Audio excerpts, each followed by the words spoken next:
اعوذ باللہ من الشیطان الرجیم بسم اللہ الرحمن الرحیم۔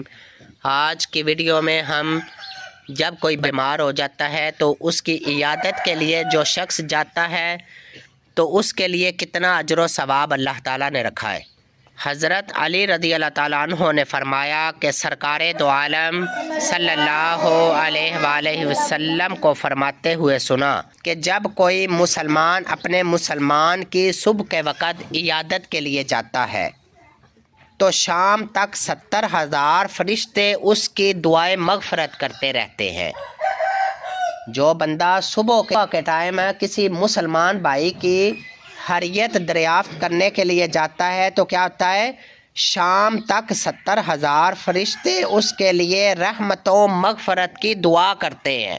اور جو بندہ شام کے وقت اپنے کسی مسلمان بھائی کی عیادت کرتا ہے تو 70,000 فرشتے صبح تک دعائیں مغفرت کرتے ہیں اور اس کے لیے جنت میں ایک باغ ہے۔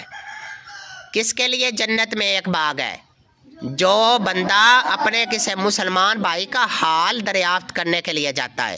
حضرت ابو ہریرہ رضی اللہ تعالیٰ عنہ نے کہا کہ سرکار دو عالم صلی اللہ علیہ وآلہ وسلم نے فرمایا کہ جو شخص بیمار کی عیادت کو جاتا ہے تو آسمان سے ایک منادی ندا کرتا ہے، تو اچھا ہے اور تیرا چلنا اچھا ہے اور جنت کی ایک منزل کو تو نے اپنا ٹھکانہ بنا لیا۔